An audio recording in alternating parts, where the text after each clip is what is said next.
Hi, welcome to another exciting episode of the Andre The Beast Crayton Show with my beautiful co-host. Look, she's smiling. The one. She's back by popular demand. New shoes, new looks. Look, she's like, new toenails. I mean, we're doing it all today. Hi, Andre. Welcome back, Yolanda M. Smith, the Branthopist. Thank you, darling. It's a pleasure to be here. Definitely a pleasure to be here. I love the brand colors, man. Yes. We got to represent the brand. My brand is Still in Gold. And if I find outfits and clothes to match, I do buy it. Yeah. My nails always are on brand. So it's Still in Gold. And then I do a touch of orange. Because, you got to give it a pop, splash or something. Okay, before we get into the guests, let's continue this ensemble, this beautiful ensemble of gold, and you're starting to look like King Midas, man, with all this gold. Explain the color combinations and why you picked that to be part of your brand, because they're beautiful colors. Well, colors have meaning. Colors have meaning, and so what I was really drawn by was blue and green initially. So the blue and green. And if you green means intelligent, right? Well, it can be. It also means money. It also can be a source of nature, of grounding, that sort of thing. Mm-hmm. Blue really is around education. If academic institutions use a lot of blue gold, right? Blue, that navy. But it can mean that. It also trust. Trust is an important word. So me being I feel like an educator, mm-hmm. one who empowers, right? Mm-hmm. And then wanting to inspire people to live their best life. And part of that is to be able to achieve the freedom, have money. But then mm-hmm. The gold brings in a little bit of element of royalty and luxury. You know what I mean? Okay. The luxury. And so I'd like to think you do have it. It's just within you. Okay, great. Because if you think about your logo, it carries all those colors. Well, thank you. So you're a combination of them all, darling. So that's what that's about. But so I tell the people, when you brand yourself, when you think about the things that you do and what you want your brand identity to look like, your colors do matter because they have meaning. Thank you. You're welcome. I'm glad we're on the same page. Yes. Great minds think alike. Yes. Today, another exciting show, another exciting guest. Always. The thing that I like about the show is that the guests that we have on have such great stories that everybody can relate to in one sense or the other. Mm-hmm. Today is no exception to the rule. Imagine living life in reverse for a moment. What does that mean? What does that consist of? And more importantly, why live your life in reverse? What's the meaning? What's the purpose? Maybe you got to back that thing up. I don't know. Yeah. Today on the show, we have a beautiful young lady whose story will explain that concept. Why live life in reverse? And does living life in reverse, does that mean that now we can move forward? You have to just find out. Introduce our guest, baby. Yes. So coming to the stage is no other than Miss Brenda Finnell. We are excited to have you. Welcome. Hey, thank you so much, Andre and Yolanda. Thank you for this opportunity. I really appreciate it. Yes, just to be able to have you here. And obviously we had a little bit of pre-discussion, and I think your story is going to be absolutely amazing because at the end of the day, this show is predicated on the beast mindset, right? How to overcome any challenges that you may face, because we're always going to have them. The reality is, as I tell Andre all the time, people are either going through something, coming out of something, or getting ready to go into something. Say that one more time. I said people are either going through something, coming out of something, or getting ready to go into something. Amen. That's just the cycle of life, right? So if you don't mind, before we get into the questioning, would you tell the viewers a little bit about yourself and a little bit about your story so that you can set the table, if you will, for the conversation this afternoon? For sure. Again, my name is Brenda Finnell. When I wrote my book, I authored it under BB Finnell because it was like a rebirth to utilize my nickname instead of my government name. And so I wrote the story. I started actually writing the story about 14 years ago. I suffer with dyslexia and ADD. So writing this book, I was like, what in the world? However, I noticed that I wasn't the only person living my life in reverse as it relates to childhood sexual trauma. I was at the nail shop one day, and this white female and I was just talking. And you know how some people talk to their bartender, some people talk to their barber. Well, I just happened to talk to my nail tech. And she and I just started sharing stories, and we found out that we had this common story about childhood sexual trauma that went untreated. And here as an adult, we were talking about how we believe living our life in reverse like that has impacted each of us. She had been married twice. She was divorced. She struggled with drugs and alcohol. I didn't struggle with those things, but I struggled with shopping addiction, where I continued to shop and try to figure out why is it important for me to have these things. And it wasn't until she and I started sharing stories that I realized that my sexual trauma was connected to my story, and her story was connected to the things that was happening in her life. So this one particular day, after she finished my nail, she's like, girl, we have so much that you need to write a book. So that day I went home and I started just putting things down. And the first thing I wrote was because it's how I felt. Had been living my life in reverse, meaning that I was so stuck in that moment of what happened to me. It was difficult for me to enjoy life, to love my family, to love my children, to tap into my spirituality. And I'm a licensed clinical social worker. And so I provide this therapeutic services to veterans and other people all the time. And I just wasn't giving the same self-care to myself. So this book is more about self-care. It is fiction. My life has influenced what I've written, but it is a book of fiction. And and I'm hoping that it can touch at least one person in some meaningful way. Wow. May I? First of all, thank you for coming on the show and getting ready to share such a beautiful story. I'm going to start out with this question, and it may go deep, and I think it needs to go deep in order for people to really resonate with what you went through and the longevity that you held on to it for so long. What was it like growing up? First of all, where are you from, and what was it like growing up for you in your childhood? Okay, I was raised in Washington, D.C. With a single mother of 3. And I have 2 brothers, and I'm the only girl.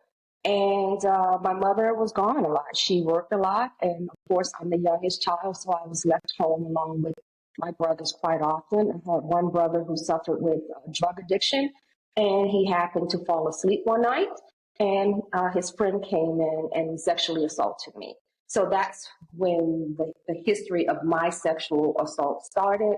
But if I'm honest, if I look back on it, there were other moments where family members touched me inappropriately, and I wasn't able to process that. So I think to deal with it, I just kind of suppressed it.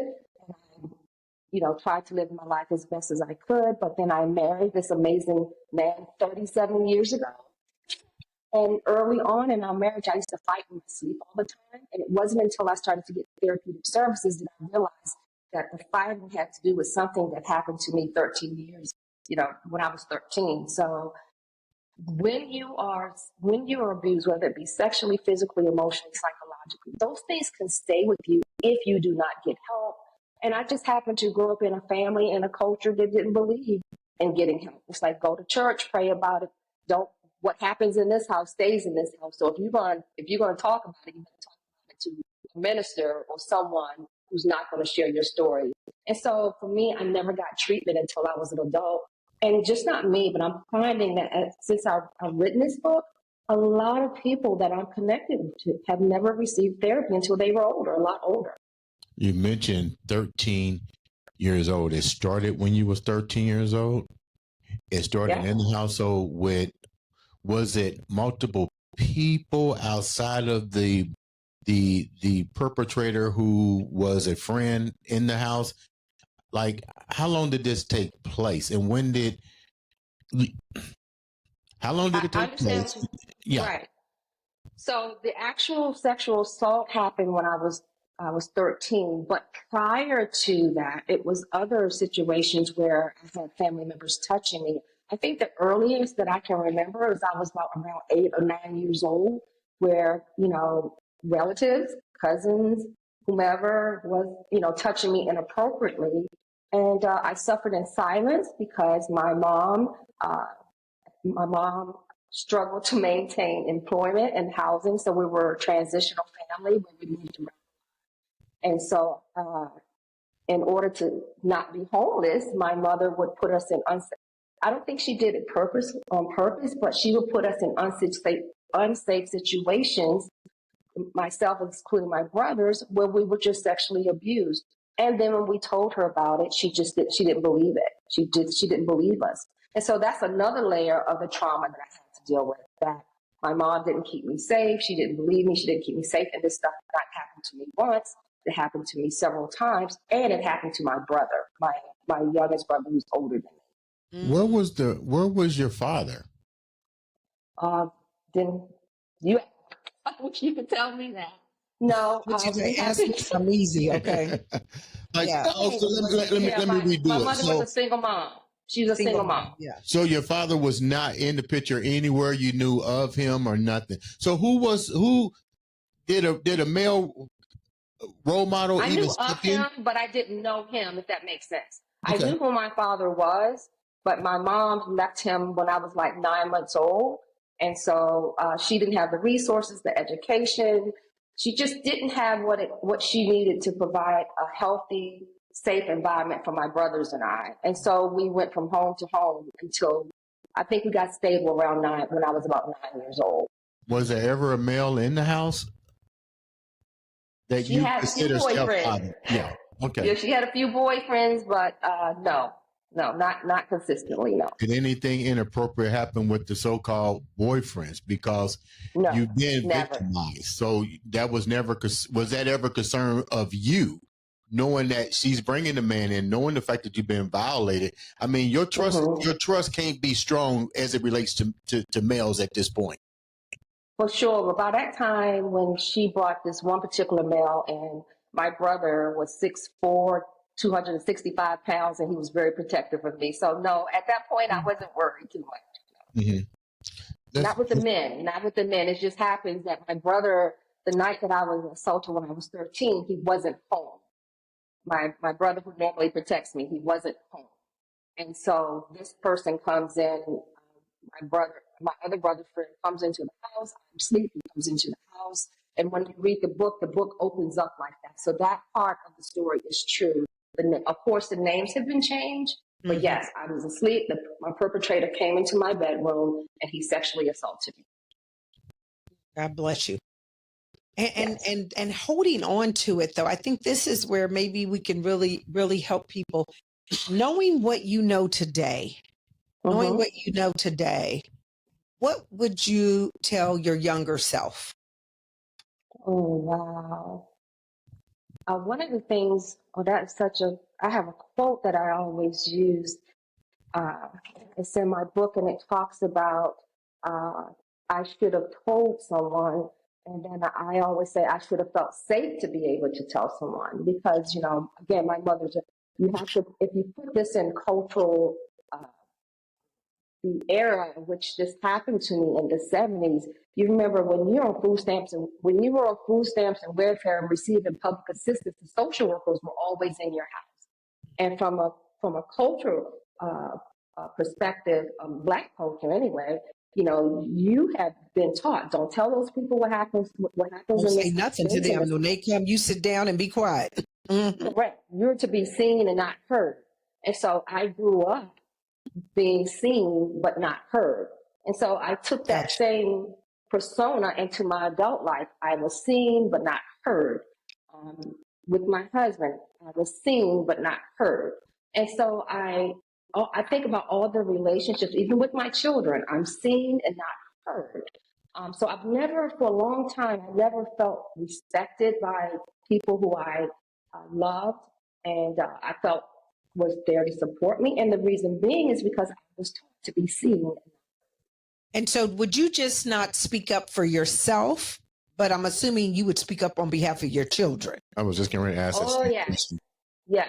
I did not speak up for I don't know if you ever heard of the term called learned helplessness. My mother was authoritarian, so you didn't get to speak. You know, you're a child, stay in a child's place, right? I don't know if you've ever heard that term. And so for me, it was like, I just didn't want the wrath from anyone. I wanted everyone to accept me and like me.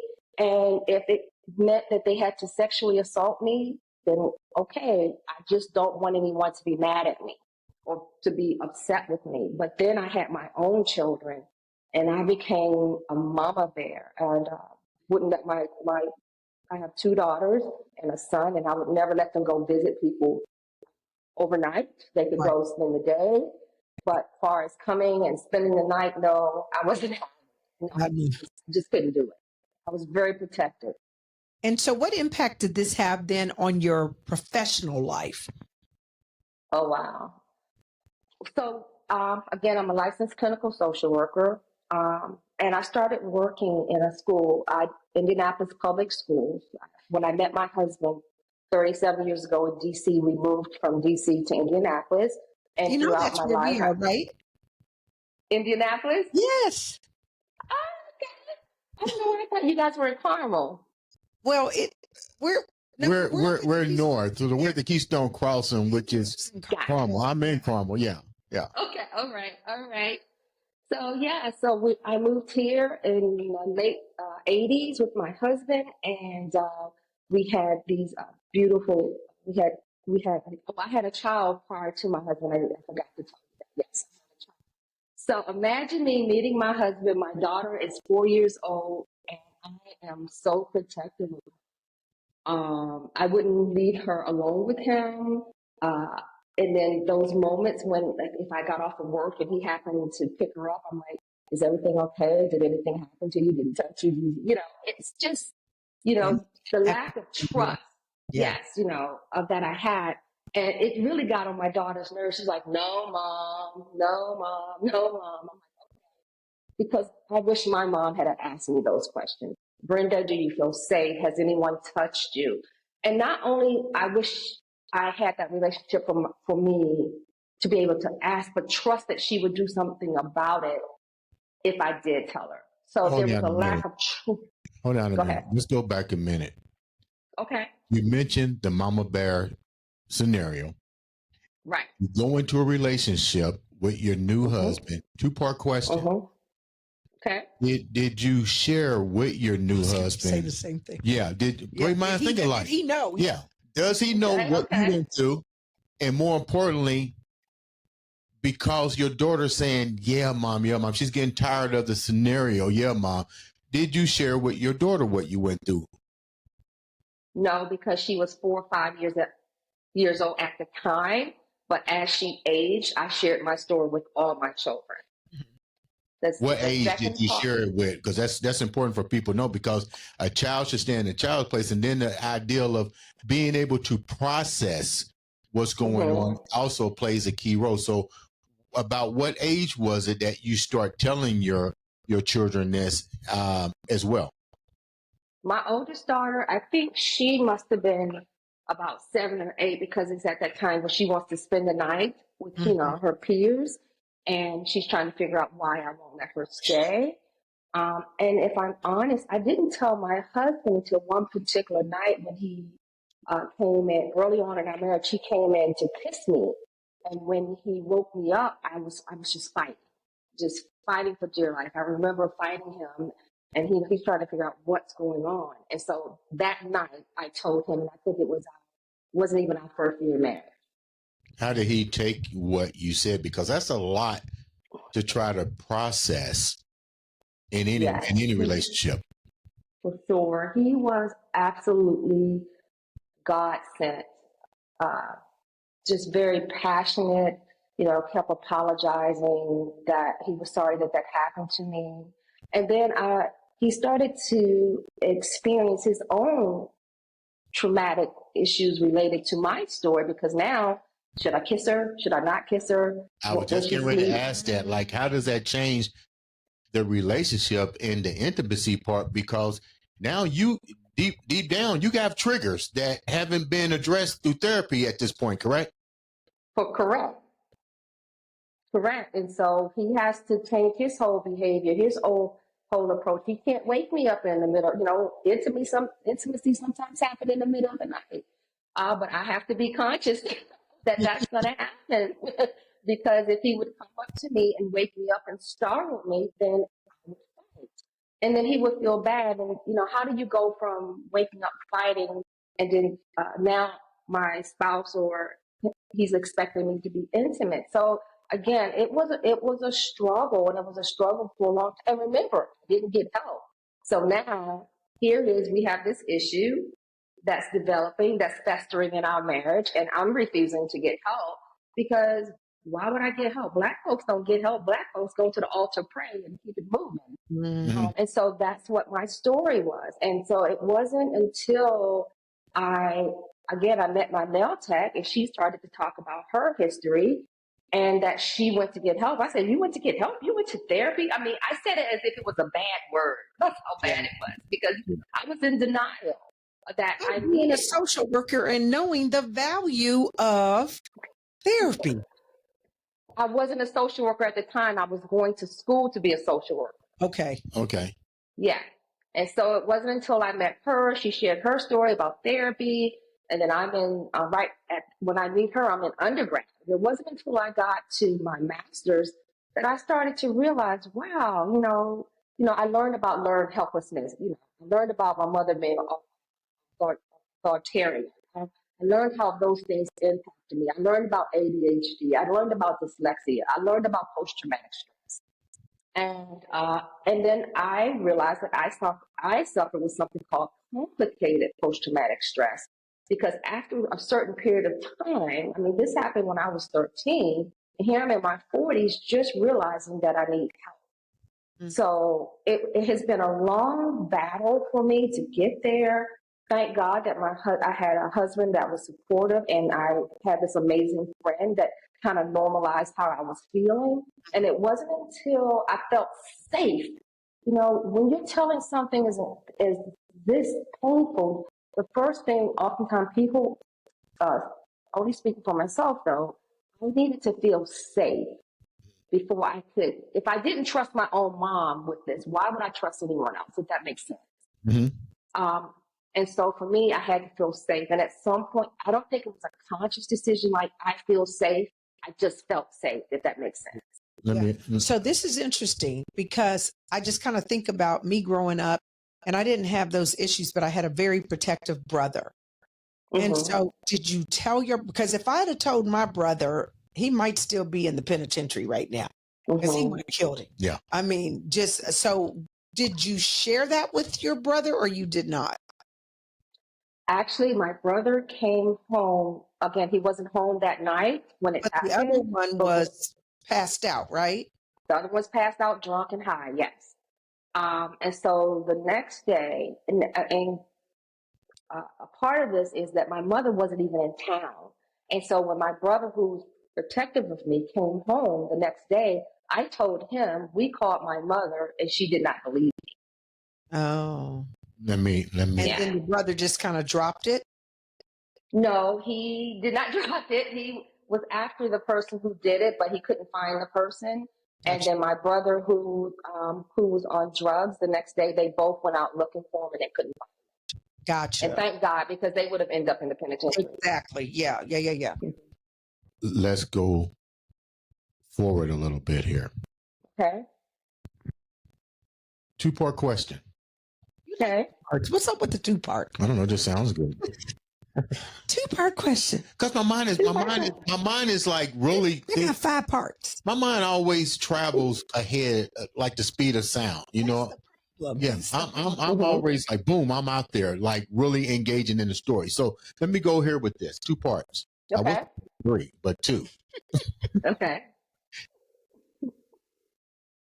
How bad did your relationship get? Because this is what I tell people when it comes to therapy. If you don't know how to deal with a person's trauma, it becomes difficult. Now you have to shift your way of thinking. He loves you, the whole 9 yards, but this is becoming a problem.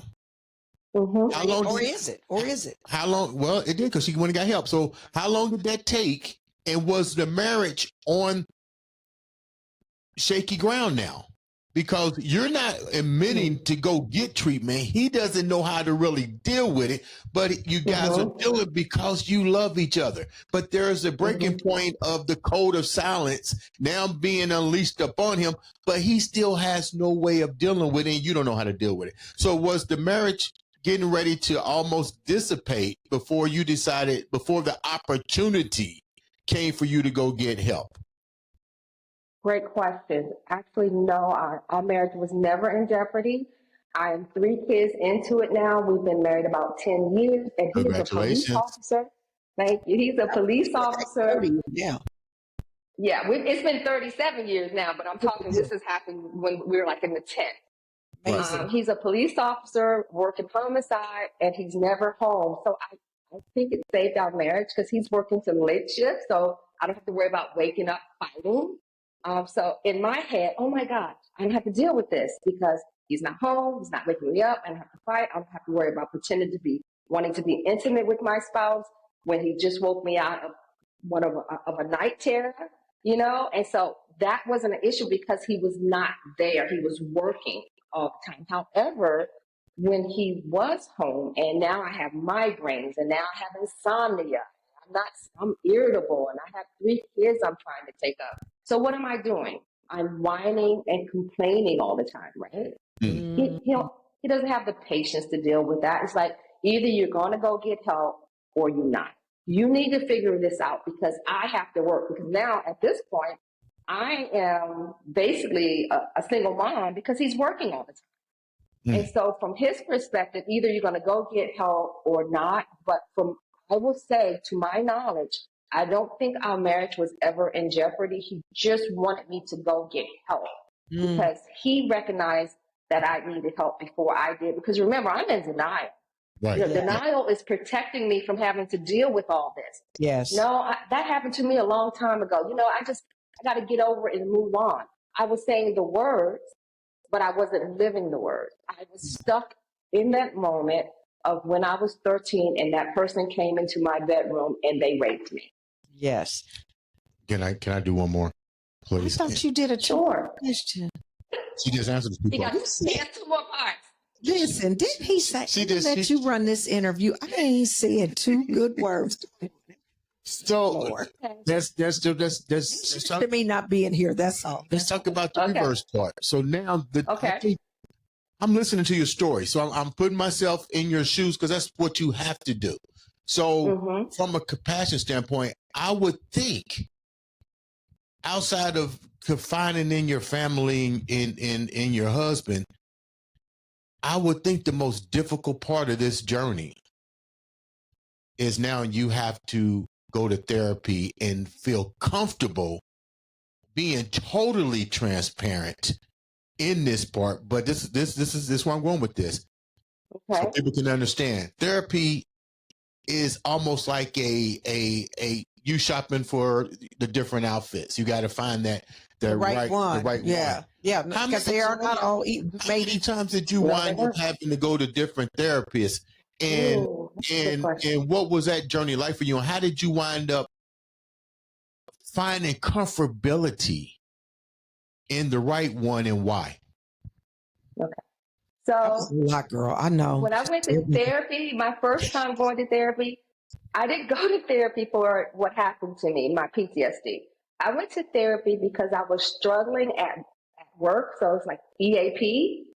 And I was trying to figure out, it's like, I do what they tell me to do, and I don't understand what the problem is. Again, I was dealing with something called learned helplessness. If you tell me what to do, I will do it. But I never took the initiative. And so I kept getting this feedback that you lack initiative. And I'm like, what?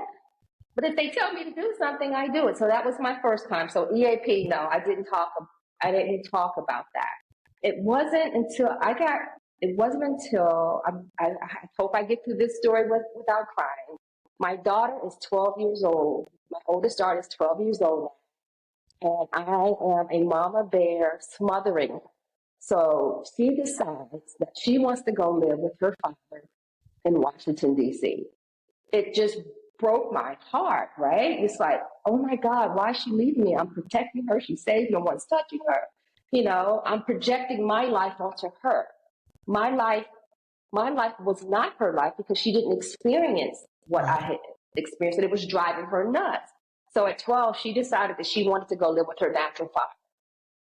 So it was in that moment where I was probably my second most painful thing in my life to actually have happened to me.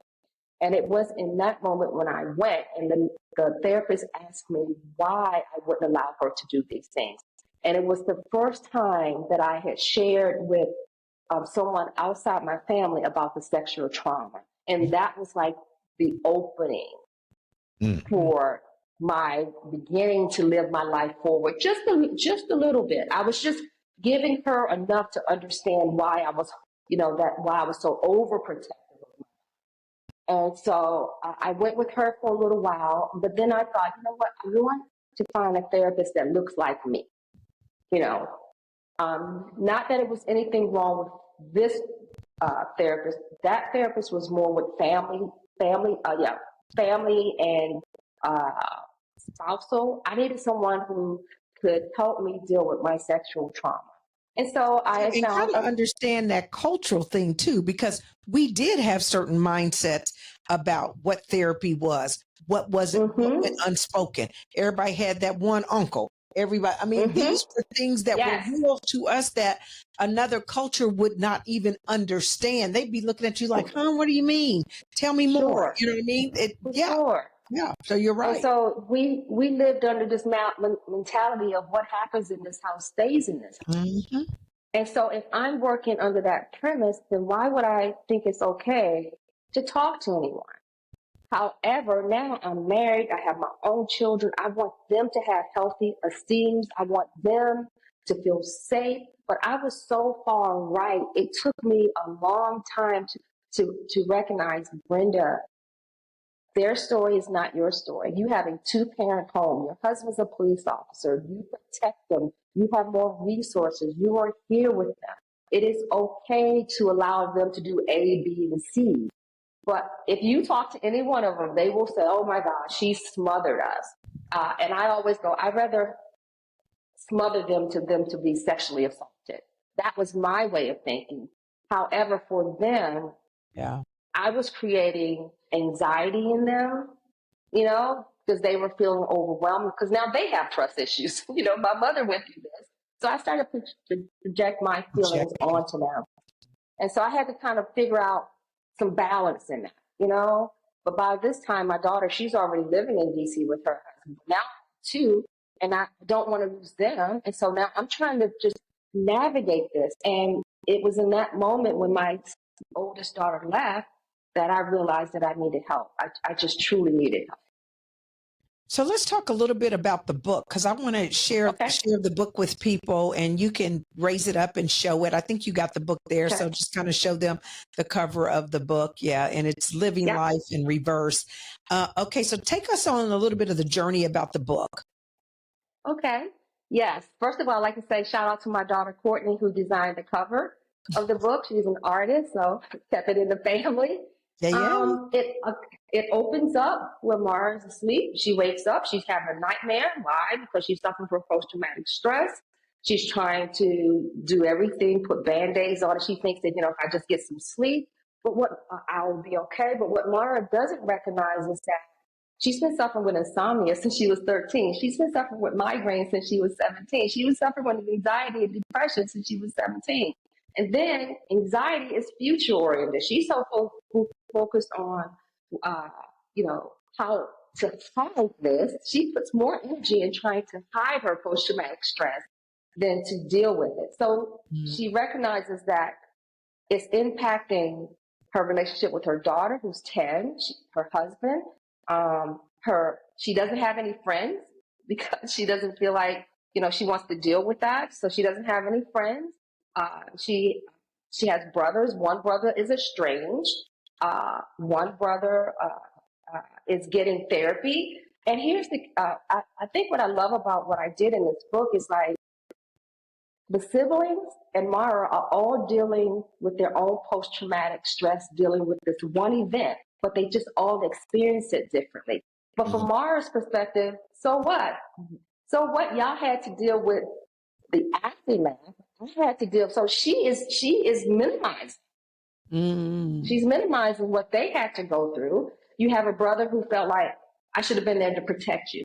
I remember my brother telling me that I should have been there. And my response was, no, it was mom's responsibility to protect me, not you. So then he becomes estranged because he can't face her. Then you have another brother who is accepted that, hey, this is who mom is. You know, he's trying to live by the word of God. We're supposed to honor our mother and father. And Mars like, well, you weren't the one raped, so that's easy for you to say. And so, you know, we have all these family dynamics happening within the siblings itself. But then when Mara needs them the most, everyone shows up for her. Everyone. And it's in that moment when she realizes, okay, I need to figure out what I'm going to do. Am I going to get the help that I need so I can live life forward? Or am I going to just say, you know what? I have too much shame connected to it.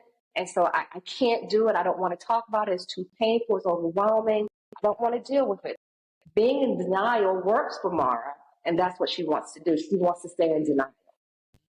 Before we wrap up, once again, thank you so much for what a great story. Coming and share the story. But before we wrap up, because I got another question too. You got another question?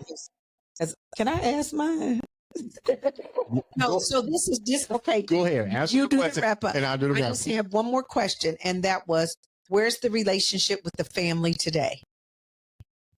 My mother is dead. She died in 2019, and try not to get emotional. Okay. But sorry. In the chapter, no, please don't be sorry. In the chapter, when it starts to talk about 59 minutes, it was the 55 minutes of forgiveness and grace that I granted my mother before she died. Now, again, the story is fiction, but the 59 minutes is not. It was my mother talked to her 59 minutes before she died, unknowing that she was going to die. And so that's it. My brothers and I are still not close. Again, one lives in D.C., two lives in D.C., and then I have a brother in Baltimore. Their relationships, my relationships with them, is probably the best it's going to get, because I think my brother still feels like I should have protected her, and he just has not been able to face me since I was 13 years old. Wow. It's really hard for him. Yeah. Now I can ask my question. Okay. Sure. Now I'm gonna ask this question. The backbone to your quest for treatment appears to have came from your rock, which is your husband. What's that like for you guys now, knowing that you had to go through all this? He had to endure just as much as you had to endure. Your children had to endure just as much as you did. In the bigger scheme of things, throughout all that you've gone through, and my condolences to the loss of your mother and the beautiful 59 minutes that you dedicated to her. What's the bigger, what message should people get from your story at this point in your life? Shame dies when you tell your story. That's it for me. My shame started to die when I told my story. Shame. And also, you tell your shame died when I started to tell my story. Right. Wow. And right. For me, it was all about, I just felt free. I felt like this weight had been lifted. I've been walking around, and I'm like, why am I ashamed? This happened to me. I didn't do anything to anyone. Someone did it to me. And so for me, I live by shame dies once I started to tell my story. Yeah. And so what's next for you? Oh, you know what? I'm doing a podcast called What Happens in This House Stays in the House. It's a play on what we had to endure. An example meaning that why did we live by that model? There was a protective element in that. If you look at what's happening now within the Latino community, I'm guessing their family said, hey, don't share anything that happens in this house because they're trying to stay safe. They're trying to stay in their home. But also there's a shame connected to it because they knew what was going on should not have been going on. And that's why. Only time a person tells you to keep a secret, oftentimes in that setting, is when there's something wrong, when something's not right. And for me, I just thought, what happens in this house stays in this house. I was like, I want to break that down. I want to break that wall down. And I want to say, yes, the name of it is what happens in this house stays in this house. If you want it to. If you don't want to tell, if you're not ready to tell, but if you want to tell it, this is a safe place to do it. How can the viewers reach out to you, get your book, and support you? LLIR.org. You can go on to living_life_reverse on Instagram and Facebook. If you had to say thanks to your husband and your children for sticking with you, here's your 30 seconds to do that. Okay. Well, I call my husband my morning honey because that's what he feels like to me. He's just sweet. He's kind. He's generous. He's thoughtful. He edited my book for me. He's one of the editors of my book. He encouraged me to love myself when I didn't even know what that meant. He introduced me to, and the most important thing is he introduced me to the word. And I'm just indebted to him. Yes. As far as my children, they are amazing. I have a child. My son is a lawyer. My daughter is a biomedical illustrator, the one that illustrated that did the cover. And then my oldest daughter is the writer. And so I go, well done with all the mental health that you had to go through. Okay, look, that Black woman don't play, but There you go.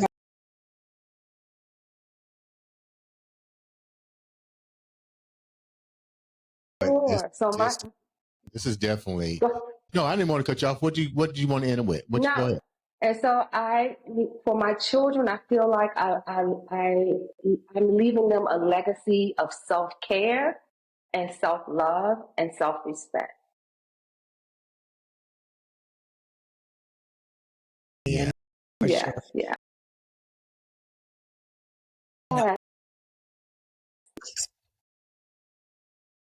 With that said, once again, thank you so much for taking time out. Thank you. Come on the show and share a great story. Like I said, ladies and gentlemen, all it takes is a click. Please follow, like, support her. Share. All it takes is a click to make a difference in somebody's life or to basically enhance your life.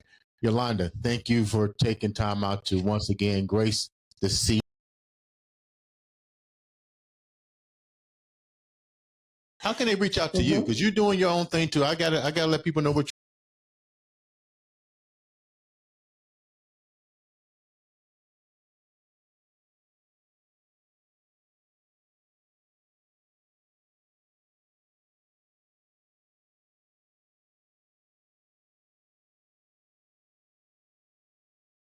Let me close out and ask you this question because you are a brand therapist. We just heard an amazing story. We heard transformation. How does this resonate to a brand? Because she just branded something that is truly amazing. She's telling a story. She's being transparent and she's changing lives, and not only in her household, but for the millions who are going to watch this podcast.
Moralizing the word shame. For sure.